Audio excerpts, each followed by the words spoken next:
Hello, तुम्ही सध्या रिकामे बसले असाल तर हा मोकळा वेळ तुमच्यासाठी कोणत्याही वरदानापेक्षा कमी नाही. कारण हाच वेळ तुम्हाला दोन मार्ग दाखवतो. एक तर हळूहळू आयुष्य वाया घालवण्याचा किंवा स्वतःला बदलून आयुष्याला नवीन दिशा देण्याचा. आता हे पूर्णपणे तुमच्यावर अवलंबून आहे की तुम्ही या मोकळ्या वेळेचा कसा सदुपयोग करता. मला माहित आहे तुम्ही सध्या हाच विचार करत असाल की रिकाम्या वेळेत आता नक्की काय करू. म्हणूनच आज मी तुमच्या सोबत अशा काही सवयी शेअर करणार आहे ज्यांचा तुम्ही आणि तुमच्या आयुष्यात समाविष्ट जर केलात तर काही महिन्यातच तुम्हाला तुमच्या आत एक नवीन व्यक्ती दिसेल. तर चला मग सुरू करूया एक नवीन कौशल्य आणि एक स्किल. आजच्या काळात तुमच्या मोकळ्या वेळेचा योग्य वापर करण्याचा हा सर्वोत्तम मार्ग आहे. जेव्हा तुमच्याकडे मोकळा वेळ असतो तेव्हा तुम्ही तो वेळ वाया घालवू शकता किंवा त्याच वेळेचा वापर तुम्ही तुमच्या आयुष्यात पुढे जाण्यासाठी करू शकता. आणि नवीन कौशल्य शिकण्याची हीच ती योग्य वेळ आहे. नवीन कौशल्य म्हणजे तुम्हाला खूप मोठे महागडे कोर्स करायचे आहेत किंवा खूप पैसा खर्च करायचा आहे असं अजिबातच नाही मैत्रिणींनो. तुम्हाला हवं असेल तर तुम्ही युट्यूबवर देखील बऱ्याच गोष्टी शिकू शकता. जर तुम्हाला कॉम्प्युटरमध्ये आवड असेल तर तुम्ही वेब डिझायनिंग, कोडिंग किंवा सोशल मीडिया मॅनेजमेंट असे बरेच काही आहे, ग्राफिक्स वगैरे, ते तुम्ही शिकू शकता. जर तुम्ही अजून थोडे क्रिएटिव्ह असाल तर तुम्ही सिंगिंग, डान्सिंग, पेंटिंग, जे तुम्हाला आवडेल यासारख्या गोष्टीही शिकू शकता. याचा फायदा तुम्हाला असा होईल की हळूहळू तुम्ही त्या कामात चांगले होत जाल. मग तो छंद फक्त छंद राहणार नाही तर तुमच्यासाठी काम, पैसा आणि प्रगतीचे माध्यम बनू शकेल. तर चला आजच या छोट्या छोट्या गोष्टींपासून आपण सुरुवात करूया. रोज 15 ते 20 मिनिट किंवा खूप खूप तर अर्धा तास जर आपण एखादं नवीन स्किल शिकण्यासाठी घालवलं आणि हाच तुमच्यासाठी एक मोठा बदल जर होऊन गेला तर किती छान.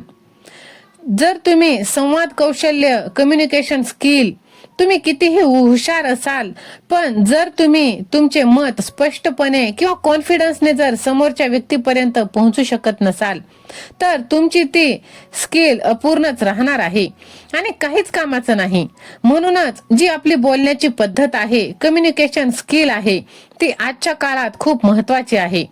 कम्युनिकेशन स्किलचा अर्थ फक्त बडबड करणं नाही तर कसं बोलावं, कोठे आणि काय बोलावं, कोणत्या टोन मध्ये बोलावं आणि आपल्या एक्सप्रेसने ते मत कसे मांडायचे हे आहे. यासाठी तुम्ही रोज या गोष्टी करू शकता. ते आपण सुधारणा कशा करायच्या तर आरशासमोर उभं राहायचं आणि बोलण्याचा सराव करायचा. आपला आवाज रेकॉर्ड करून ते ऐकायचं आणि कुठे सुधारण्याची आपली गरज आहे, महत्व आहे ते पाहायचं आणि आपल्या बोलण्यातला जो कॉन्फिडन्स आहे तो वाढवायचा. समोरच्याच्या डोळ्यात डोळे घालून बोलायचं, हे आपलं कॉन्फिडन्स वाढवायचं. यासाठी आपण नवीन पुस्तके वाचणे, नवीन शब्द शिकणे, ज्यामुळे आपला शब्द संपदा म्हणजेच आपली व्होकॅब्युलरी अधिक मजबूत होईल आणि आपली डिक्शनरी सुद्धा अजून त्यात भर पडेल. सर्वात महत्वाचं म्हणजे जो समोरचा व्यक्ती बोलत असतो त्या व्यक्तीला आपण लक्षपूर्वक ऐकायचं. हळूहळू तुम्हाला दिसेल की तुमच्या बोलण्याच्या पद्धतीत पॉझिटिव्ह चेंजेस येत आहे. कारण की मैत्रिणींनो, बऱ्याच वेळा असं होतं की आपण घरात राहतो, आपण घरातलं सगळं करतो, आपण घरातल्या माणसांशी एकदम व्यवस्थित मोकळेपणाने बोलतो, पण जेव्हा आपण घराच्या बाहेर चार माणसांमध्ये, चार चौघात जातो तेव्हा आपण बोलायला अडकतो. कारण आपल्याला जो तो कॉन्फिडन्स असतो तो कमी झालेला असतो. मग तोच कॉन्फिडन्स आपल्याला वाढवायचा आहे. त्यासाठी आपल्याला वाचनाची आवड लावून घ्यायची आहे. आरशात आपल्याला स्वतःला बोलायचं आहे आणि मनाला येईल ते योग्य पद्धतीने आपलं मत मांडायचं आहे. मनाला येईल ते म्हणजे काहीही, कोणतंही नाही, पण योग्य पद्धतीने. आपण जर चांगल्या पद्धतीने बोललो, मुद्देसूद बोललो, तर लोक आपल्या बोलण्याकडे अधिक लक्ष देतात आणि आपल्याला गांभीर्याने लक्षात ठेवतात. मैत्रिणींनो, लक्षात ठेवा, चांगलं संवाद कौशल्य फक्त करिअर मध्येच नाही तर आपल्या नात्यांमध्ये सुद्धा खूप उपयुक्त ठरत असते. म्हणूनच आपण चांगले बोलायला पाहिजे आणि चांगल्या गोष्टी ह्यासाठी आपण करायलाच पाहिजे. दुसरी जी महत्वाची गोष्ट आहे ती म्हणजे आपले ध्येय निश्चित करणं, आपलं एम ठरवणं आणि त्याचा आढावा घेणं. आपण कोणत्याही नियोजनाशिवाय आपले आयुष्य चालवत जर राहिलो तर वेळ वाया जाणारच ना, आणि आपण योग्य दिशेने पुढे जाऊ शकणार नाही. म्हणून आपलं जे टार्गेट आहे, ध्येय आहे, ते सर्वात पहिले निश्चित करा, त्याचा आढावा घ्या. हे खूप महत्वाचं. तुम्ही रिकामे बसलेले असाल तेव्हा या गोष्टी स्वतःला विचारा की पुढील 1 महिन्यात मला काय साध्य करायचं आहे, काय अचीव करायचं आहे, आणि पुढील 6 महिन्यात माझं आयुष्य कसं असेल. मग त्यासाठी आपले छोटे छोटे 1, 2, 3 गोल्स बनवा. फक्त गोल सेट केल्याने काम होणार नाही मैत्रिणींनो, हे पण लक्षात ठेवा. तुम्हाला रोज ते गोल्स पूर्ण करण्यासाठी थोडी थोडी का होईना मेहनत ही करावी लागेल. जर तुमचे ध्येय जर असेल की अभ्यासात चांगले मार्क्स मिळावेत तर रोज तुम्हाला काही वेळ 1 तास अर्धा तास लक्ष केंद्रित करून अभ्यास करावा लागेल. जर तुमचं ध्येय असेल फिट राहण्याचं तर रोज तुम्हाला अर्धा तास चालावं लागेल आणि अर्धा ते 1 तास तुम्हाला व्यायाम करावा लागेल. ह्या गोष्टींमध्ये आपल्याला सुधारणा करायची आहे. आपल्या ध्येयाचा आढावा तुम्ही घेत राहा. तुम्ही किती जवळ पोहोचला आहात, कोणत्या गोष्टी बरोबर झाल्या आणि कोणत्या गोष्टींमध्ये अजून आपल्याला सुधारणा करायची आहे. पहा मैत्रिणींनो, अशा प्रकारे जर तुम्ही तुमच्या प्रगतीच्या मागे लागलात आणि ती शेवटपर्यंत टिकून राहू शकलात तर तुमच्या आयुष्यात सतत प्रगती तुम्ही अनुभवू शकता. मैत्रिणींनो, दिवसभर आपण कितीतरी गोष्टींचा विचार करतो, कितीतरी कामे करतो, कितीतरी अडचणी अनुभवतो, पण अनेकदा हे सर्व मनात विखुरलेलं असतं. याच कारणामुळे आपल्याला रात्री झोपही नीट लागत नाही. विचारांची साखळी ही सुरूच असते आणि आपलं मन सतत धावत असतं. अशा वेळी आपल्याला मदत करते एक आपलं छोटीशी डायरी. रोज झोपण्यापूर्वी आपल्यासाठी थोडासा 5 ते 10 मिनिटाचा वेळ काढा आणि ते जे आपल्या मनात गोष्टी येत आहेत त्या आपण लिहून काढा. मग त्यात तुमचा आनंद असो, तुमची अचिव्हमेंट असो किंवा दिवसभरातील आपल्या चुका असो, कोणी आपल्याला बोललं, कोणी रागावलं, ते सर्व काही तुम्ही तुमचं मन मोकळं त्या वहीत करा. तुम्ही सगळं जेव्हा हे लिहिता तेव्हा तुमच्या मनावरील जो ओझा आहे, जो भार आहे, तो हलका होतो. तुमचं मन हे थोडंसं शांत रिलॅक्स होणार आणि झोप सुद्धा तुम्हाला चांगली लागणार. ह्या खूप छोट्या छोट्या गोष्टी आहेत, पण आपण जर कंटिन्यू ह्या गोष्टी करत राहिलो तर नक्कीच याचा आपल्याला फायदा होत असतो. पहा, एक छोटीशी डायरी तुम्ही करा आणि तुम्ही लिहित चला आणि किती प्रगती केली हे तुम्ही आजपासूनच सवय करा. आणि झोपण्यापूर्वी 5 ते 10 मिनिट स्वतःसाठी तुम्ही द्यायलाच पाहिजे. तुम्ही फक्त पॉझिटिव्ह, कॉन्फिडंट आणि ऑर्गनाइज व्यक्ती बनत आहात, म्हणूनच तुम्ही चांगल्या गोष्टी ह्या घ्यायला पाहिजे आणि त्या चांगल्या गोष्टी भेटतात ॲश क्रिश पवार ह्या चॅनल मधून. त्यासाठीच व्हिडिओला पटकन लाईक करून चॅनलला सबस्क्राईब करा. मैत्रिणींनो, आता सध्याचा युग असा आहे की सगळीकडे सोशल मीडिया, पण आपण दिवसभर फक्त निगेटिव्ह गोष्टी जर ऐकल्या किंवा युजलेस कंटेंट जर पाहिले तर हळूहळू आपली विचारसरणी सुद्धा तशीच बनत जाणार. आणि आपण जर सकारात्मक, पॉझिटिव्ह, आपल्याला इन्स्पायर करणाऱ्या गोष्टी जर ऐकल्या तर आपले मन त्याच दिशेने विचार करू लागते. म्हणून थोडा वेळ आपण काढा आणि एज्युकेशनल व्हिडिओ, मोटिवेशनल व्हिडिओ किंवा चांगले जे पॉडकास्ट असतात ते ऐका. हे व्लॉग पाहणं, ह्याच्या भांडणं, त्याचे भांडणं किंवा ह्याचं त्याचं पाहून आपल्याला काहीही मिळणार नाही. पण आपण लाईफ लेसन, सक्सेस स्टोरीज किंवा कोणत्याही कौशल्याशी संबंधित व्हिडिओ ऐकू शकता, पाहू शकता.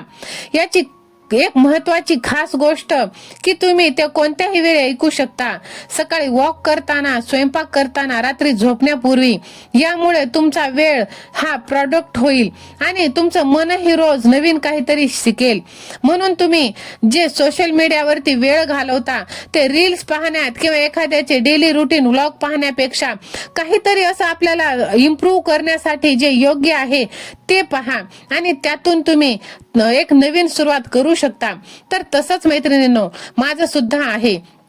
मी पण एक वेल एज्युकेटेड गृहिणी आहे, स्मार्ट गृहिणी आहे. मी स्वतःचं कौतुक करत नाही, पण कसं ना, आपल्याला सुद्धा आपण स्वतः अप्रिशिएट करायला पाहिजे. मी सध्या एक पत्नी आहे आणि 2 मुलांची आई आहे. तरी पण मी सर्व गोष्टी जे घरातला आहे, आपल्या संसारातला आहे, ते सर्व मॅनेज करून मी जो माझा थोडासा काय वेळ मला मिळायचा, तर त्यातून मी तो प्रोडक्टिव्ह बनवला आणि स्वतःचा जो छंद आहे तो जोपासला आणि त्यातून मी खूप नाही पण थोडं का होईना मी प्रयत्न करत आहे आपल्या संसाराला, आपल्या नवरोबाला मदत करण्याची, हातभार लावण्याची. मग आपला हाच अमूल्य वेळ आपण लोकांसाठी का खर्च करायचा? तो स्वतःवरती खर्च करणं हे योग्य नाही का?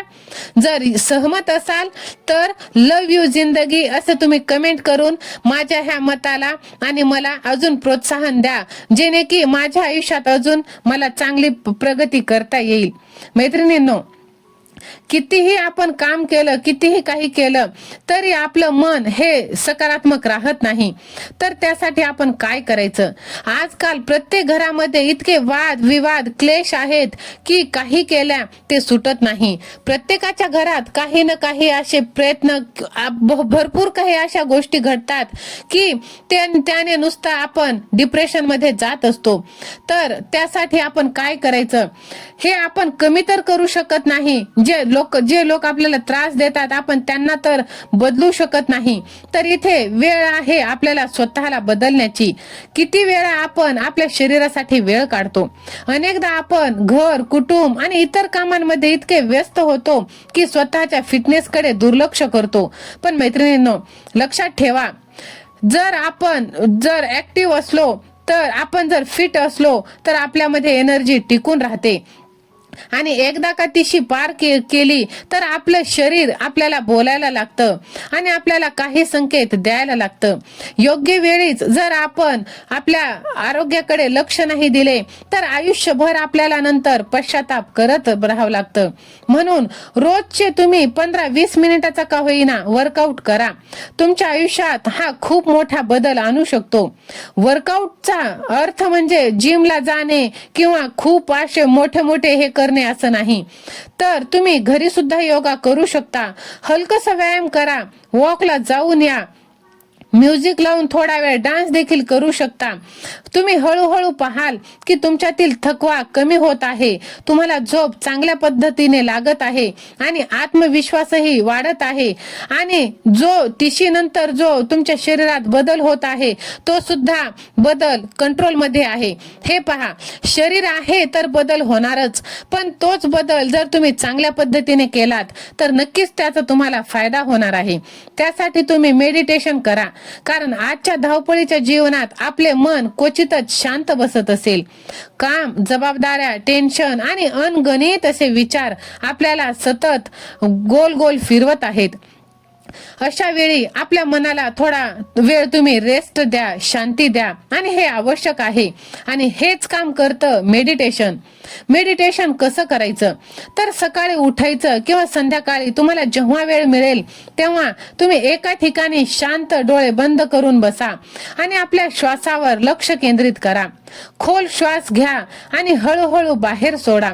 सुरुवातीला तुमच्या मनात खूप सारे विचार येतील, पण फक्त तुम्हाला या ज्या गोष्टी आहेत त्या रोज करायच्या आहे आणि रोजचे तुम्ही 5 ते 10 मिनिट, जास्तीत जास्त तुम्ही जितका वेळ देऊ शकाल तितकं चांगलंच आहे. पण हे 5 ते 10 मिनिटाचं ध्यान तुम्हाला तुमच्या मनातून नकारात्मकता घालवण्यासाठी करायचंच आहे. याने तुम्हाला शांतता मिळणार आहे, तुमचा राग कमी होणार, तुमचं टेन्शन नियंत्रणात येणार आणि पॉझिटिव्हिटी तुमच्यामध्ये येणार. म्हणूनच तुम्ही हे करायलाच पाहिजे आणि ह्याचे खूप काही सारे फायदे आहेत. मेडिटेशनचे, योगाचे फायदे तुम्हाला सांगायलाच नको. तर पहा मैत्रिणींनो, माझं सध्या ना, मला 2 मुलं आहेत. मुलगी 9 वर्षाची आहे, मुलगा 4 वर्षाचा आहे. तर अजूनही माझं जे वजन आहे ते एकदम कंट्रोल मध्ये आहे. कशाने? तर रोजचं मी वर्कआउट करते म्हणजे मी घरातल्या घरातच मला जमेल तसं व्यायाम करते. तर कसं ना, एकदमच आपल्या शरीराला जर आपण जास्त लाड केले ना, तर ते जास्त लाडावतं आणि तोच लाड आपल्याला करायचं नाही. तुम्ही पाहतच असाल, आज तरी साडी आहे म्हणून टी शर्ट वगैरे वरती तर एकदमच अशी स्लिम दिसते. कोणीच म्हणणार नाही की मला 2 मुलं आहेत. म्हणून आपल्या तब्येतीची काळजी, आपल्या हेल्थची काळजी आपणच घ्यायला हवी. रोजचा एवढा वेळ असतो, आपण सगळ्यांसाठी ते 24 तास वाया घालवतो असं नाही म्हणता येणार, ते योग्य मार्गालाच. पण त्यातून आपल्यासाठी आपण काय करतो, तर तोच आता आपल्याला बदल करायचा आहे. नंतर एकदा का 30-35 पार केल्यानंतर हॉस्पिटलमध्ये नको तेवढे पैसा खर्च करायचा, ते वरतून सप्लिमेंट घ्यायचे, एवढ्या मोठ्या गोळ्या घ्यायच्या आणि आपल्या शरीरावरती इजा करून घ्यायचं, हानिकारक करून घ्यायचं. काहीच उपयोगाचं नाही ते. त्यासाठी तुम्ही रोज थोडा का होईना व्यायामासाठी वेळ द्या आणि स्वतःच्या आरोग्याकडे लक्ष द्या. तुम्हाला कोणीच म्हणणार नाही की हो तू आमच्या सर्वांसाठी केला आहे, आता मी तुझ्यासाठी करतो, असं कोणीच म्हणणार नाही. घरातली कितीही जवळची व्यक्ती असली तरी कोणीच आपल्याला त्या आपल्या कामाची किंवा आपलं आयुष्य जे आपण खर्च केलं त्याची आपल्याला पोचपावती देणार नाही आणि गरजही नाही, कारण आपणच ती चुकी केलेली आहे आपल्याला दुर्लक्ष करण्याची. तर ती चूक तुम्ही करू नका. मैत्रिणींनो, आपण सोशल मीडियावर जितका वेळ देतो तितकंच आपले लक्ष, शांती आणि आनंद कमी होतं. म्हणून आपण सोशल मीडियाला मर्यादित करणं खूप महत्वाचं आहे. याचा अर्थ असा नाही की ते पूर्णपणे सोडून द्या, पण त्याचा स्मार्टली वापर करा. दिवसभर कारण नसताना आपण फोन स्क्रोल करत राहतो. स्वतःला एक वेळेची मर्यादा द्या. जसं की सकाळी आपण एक 10 ते 15 मिनिट आणि संध्याकाळी 10 ते 15 मिनिट असं तुम्ही एक वेळ ठरवा आणि तेवढाच वेळ तुम्ही हे करा. कारण एकदा का आपण YouTube, इंस्टा किंवा फेसबुक ओपन केलं तर आपला भरभर वेळ कसा जातो हे कळत नाही आणि ते कंटिन्यू पाहत असताना आपण एका जागी असे स्थिर राहतो आणि नंतर आपल्याला शारीरिक वेदना, मानसिक वेदना ह्या जाणवायला लागतात. म्हणून तुम्ही आठवड्यातून 1 दिवस का होईना डिजिटल डिटॉक्स डे असे ठेवू शकता. म्हणजे तुम्हाला हळूहळू दिसेल की तुमच्याकडे जास्त वेळ आहे आणि तुम्ही अधिक प्रोडक्टिव्ह झाला आहात आणि तुमचे मन सुद्धा शांत राहू लागेल. म्हणूनच मैत्रिणींनो, जग काय करतं ह्याच्याकडे तुम्ही लक्ष देऊ नका. तुमच्यासाठी काय योग्य आहे ह्याचा तुम्ही वापर करा. इथे पहा, ज्याने तब्येतीची काळजी घेतली ती व्यक्ती कशी आहे आणि जे व्यक्ती काळजी घेत नाही ती कशी आहे. तुम्ही तर हुशार आहातच, तुम्ही समजून घेतलंच असेल. जर समजलं असेल तर मी कशाबद्दल बोलत आहे ते सुद्धा तुम्ही कमेंट बॉक्समध्ये नक्की सांगा. मैत्रिणींनो, स्वतःला चॅलेंजेस द्या. आपण अनेकदा आपल्या कम्फर्ट झोन मध्येच असतो, या गोष्टीचा विचार करतो की ज्या रोज करतो. पण जर तुम्ही नेहमीपेक्षा ज्या गोष्टी वेगळ्या करत राहिलात तर तुमचं आयुष्य नक्कीच चांगल्या गोष्टीकडे जाणार आहे. म्हणून स्वतःला तुम्ही छोटे छोटे चॅलेंजेस द्या. जर तुम्ही नेहमी उशिरा उठता तर तुम्ही स्वतःला चॅलेंज करा की मी उद्यापासून लवकर उठणार आहे. जर तुमचा भरपूर वेळ कामात जात असेल तर ते काम एवढ्या वेळेत ते टार्गेट कसं पूर्ण होईल हे तुम्ही हे करा. आणि कोणत्याही गोष्टी जर कोणी तुम्हाला डिवचण्याचा प्रयत्न करत असेल तर तुम्ही शांत राहून त्याला कसं उत्तर देता येईल ह्याच्याकडे तुम्ही लक्ष केंद्रित करा. हे पहा, हे छोटे छोटे आव्हान जर तुम्ही पूर्ण केले तर हळूहळू नक्कीच तुमच्यातला आत्मविश्वास वाढणार आहे, तुमच्यामध्ये शिस्त येईल आणि तुम्ही तुमच्यातले सामर्थ्य ओळखाल. लक्षात ठेवा, जेव्हा तुम्ही कम्फर्ट झोन मधून बाहेर पडता तेव्हाच तुमच्या आयुष्याला खरी प्रगती आणि यश देत असते. म्हणून तुमचे छंद जोपासा. फक्त कामाने, जबाबदाऱ्या नाहीत तर आपण फक्त घर, नोकरी किंवा इतरांच्या अपेक्षांमध्ये अडकून राहतो. आणि नंतर आपला आनंद हळूहळू कुठेतरी हरवून जातो आणि आपण स्वतःला सुद्धा हरवतो. त्यासाठी स्वतःची काळजी घ्या. बाय.